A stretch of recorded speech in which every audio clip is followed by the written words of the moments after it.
We begin in Brazil, which is facing its worst political crisis in over 2 decades, as opponents of Brazilian President Dilma Rousseff attempt to impeach her on corruption charges. But Rousseff is refusing calls to resign, saying the impeachment proceedings against her amount to undemocratic attempts by the right-wing opposition to oust her from power. On Wednesday, former Brazilian President Luiz Inácio Lula da Silva called the impeachment proceedings against Rousseff an attempted coup d'etat. Lula, who was indicted last month on corruption charges, spoke Tuesday at a trade union event in São Paulo. The current attempts against Dilma is a coup. There's no other word for it. It is a coup, and this country cannot accept a coup against Dilma. If there was one last thing I could do in my life, it would be to help Dilma turn this country around with the decency that the Brazilian public deserves. Last week, a judge suspended President Rousseff's appointment of Lula da Silva to a cabinet post. Rousseff says Lula will help strengthen her government, but critics see his appointment as a bid to protect him from what Lula says are politically motivated charges of money laundering. The judge who blocked Lula's appointment had recently posted photos of himself on social media marching in an anti-government protest. Lula and President Rousseff are both members of the left-leaning Workers' Party. On Tuesday, Brazil's President Rousseff said she would not resign under any circumstances. Que pedem a minha renúncia. Those who call me to resign show the fragility of their conviction of the process of impeachment, because above all, they are trying to instate a coup d'etat against our democracy. I can assure you that I will not cooperate with this. I will not resign for any reason whatsoever. I have not committed any crime under the Constitution and law to justify an interruption to my mandate. To condemn someone for a crime that they did not commit is the greatest violence that can be committed against any person. It is a brutal injustice. It is illegal. I was victim to this injustice once under the dictatorship, and I fought to never be a victim again under democracy. In recent weeks, mass protests have occurred in Brazil calling for President Rousseff to resign. The people are tired. The people don't want this president, this Workers' Party, this gang in power anymore, this gang which only steals and conceals its illicit actions. The people are tired. Lula deserves to be in jail. That's what he deserves. Well, for more, we're joined by Glenn Greenwald, the Pulitzer Prize-winning journalist based in Brazil. He's been covering Brazil closely for The Intercept. His recent piece is headlined, "Brazil is engulfed by ruling class corruption and a dangerous subversion of democracy." In it, Glenn Greenwald writes, quote, "This is a campaign to subvert Brazil's democratic outcomes by moneyed factions that have long hated the results of democratic elections, deceitfully marching under an anti-corruption banner, quite similar to the 1964 coup." In a moment, we're going to be talking with Glenn Greenwald about the attacks in Brussels, as well as the presidential elections here in the United States and the battle between Apple and the U.S. government over encryption. But right now, we're starting with Brazil. Glenn, there is very little attention in the United States in the mainstream media about what's taking place in Brazil. President Obama's right next door in Argentina. But can you talk about what is happening in the country you live in Brazil? Definitely. It is a little odd that such extreme levels of political instability have received relatively little attention, given that Brazil is the 5th most populous country in the world. It's the 8th largest economy. And whatever happens there will have reverberations for all sorts of markets and countries, including the United States. The situation in Brazil is actually fairly complicated, much more so than the small amount of media attention devoted to it in the U.S. has suggested. The media attention in the U.S. has suggested that it's the people by the millions rising up against a corrupt government and sort of depicting it as the heroic population against a corrupt left-wing, virtually tyrannical regime. And in a lot of ways, that's an oversimplification. In a lot of ways, it's simply inaccurate. So let me just make a couple of key points.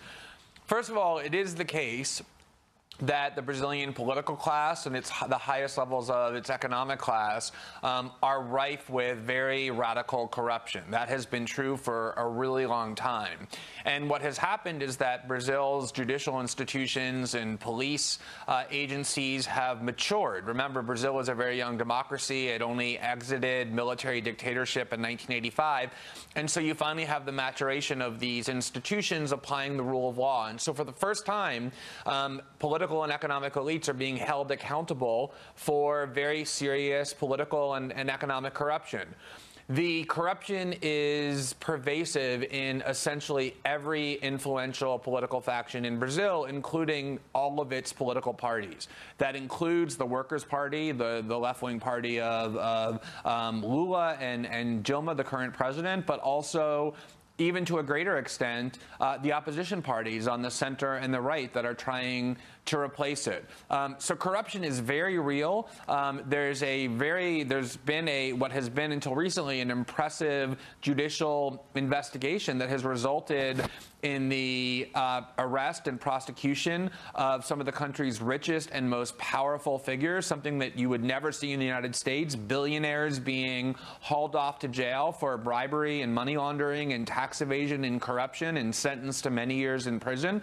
And virtually every political opponent of President Rousseff is implicated by this corruption, and many of the people in her party are as well.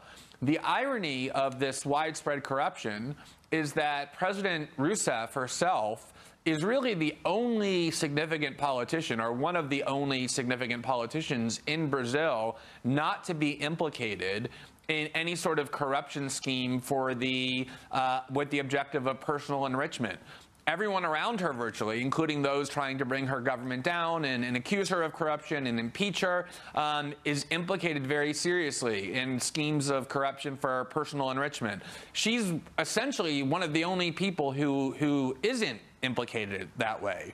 The problem is that at the same time as you have this massive corruption investigation, you also have an extremely severe economic recession as the result of lowering gas prices and contraction in China and a variety of other factors. And up until very recently, up until 2008, 2010, Brazil's economy was booming. The people of that country, including its poorest, thought that their prospects were finally improving, that the promise of Brazil, the long-heralded promise of Brazil to become this developed power in the world, was finally coming to fruition. Millions of people were being lifted out of poverty.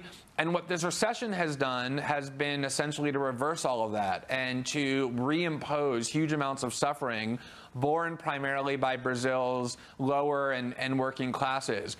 And so there's an enormous amount of discontent and anger towards President Rousseff and towards her Workers' Party over the suffering that the people in Brazil are experiencing. And so what you have is this corruption scheme and corruption investigation and scandal at the same time as great economic suffering. And in Brazil, there are really rich and powerful factions who have long hated Lula and Dilma and the left-wing Workers' Party, who haven't been able to defeat them at the ballot box. The Workers' Party has won 4 straight national elections, going back to 2002, when Lula was first elected.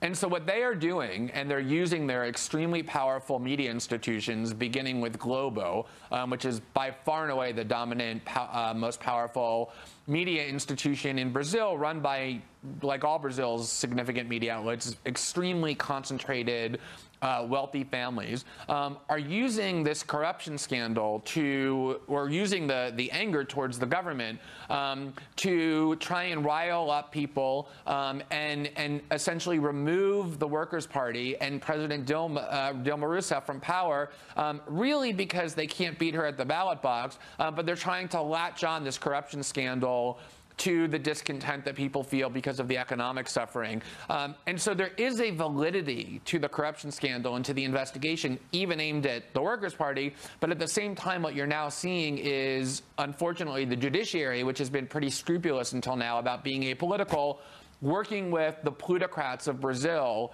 to try and achieve a result that really is a subversion of democracy, which is exploiting the scandal to remove President Rousseff from power through impeachment, even though there really are no grounds of impeachment that would be legal or valid as a means of removing her from office. Well, one of the points that you make, Glenn, in that article is that, and I'm quoting you here, Brazil's extraordinary political upheaval shares some similarities with the Trump-led political chaos in the U.S. Could you explain what you mean by that? Well, what I essentially mean by that is that in the U.S., there is political upheaval in the sense that the political order has been largely overturned. The people who have been in control of and running the Republican Party, which are largely moneyed interests, have completely lost control of their political apparatus. They poured huge amounts of money first into Jeb Bush and then into Marco Rubio. And typically, those factions get their way. And in this particular instance, they haven't. And you have this kind of political outsider who has been rejecting all kinds of political orthodoxies, breaking every political rule, who is looking closer and closer to becoming the nominee of the Republican Party and potentially after that, the President of the United States, and has done so in a way that has unleashed all kinds of instability and very dangerous and dark sentiments in the United States. In Brazil, the instability is far greater. I was just writing for an American audience trying to get them to understand the level of instability by saying that actually what's happening in Brazil is much greater in terms of the disruption than what's happening as a result of Donald Trump's successful candidacy, because it pervades almost every economic and political institution. And what you really see is this young democracy in Brazil that is now being threatened as a result of this really opportunistic and exploitative attack on the part of the country's richest media outlets and richest factions to essentially undo the results of 4 consecutive democratic elections by trying to remove a democratically elected president. She was just reelected in 2014 on totally fictitious grounds of pretext. And it's really quite dangerous once you start, sort of undermining the fundamentals of democracy in the way that's currently taking place in Brazil. This is interesting that today President Obama is in Argentina. And it was Adolfo Pérez Esquivel who won the Nobel Prize, Peace Prize, who said he welcomed Obama, but thought that the American president should not be going to Argentina on March 24th. Because that day in 1976, 40 years ago, the military staged a coup. Human rights groups estimate something like 30,000 people were killed or disappeared in that coup that followed for the next 7 or so years. Esquivel said, "I'm a survivor of that era, of the flights, of death, of the torture, of the prisons, of the exiles." And he said, when you analyze the situation in depth, the United States was responsible for the coups in Latin America. What parallels, if any, do you see? And also talk about Petrobras and the role that it's playing in all of this, the state oil company in Brazil. You can't really understand Latin American politics in general and the ongoing instabilities and difficulties that almost every country in South America is still plagued by without talking about the central role that the United States has continuously played for decades in trying to control that part of the hemisphere. In Brazil, like in so many countries, they had a democratically elected government in the early 1960s, which the United States disliked because it was a left-wing government, not a communist government, but a left-wing government that was devoted to the distribution of wealth for the social welfare, for opposing United States capitalistic interests and attempts to interfere in Brazil. And the Brazilian military in 1964 staged a coup that overthrew that democratically elected government and proceeded to impose on Brazil a really brutal military dictatorship that served the interests of the United States, was allied to the United States for the next 21 years. Of course, at the time, the United States government, U.S. officials before Congress and in the public eye, vehemently denied that they played any role in that coup, and has happened so many times in the past. Documents ultimately emerged years later that showed that not only was the U.S. supportive of that coup, but played a direct role in helping to plot it and plan it and stage it and then prop up that dictatorship for 21 years.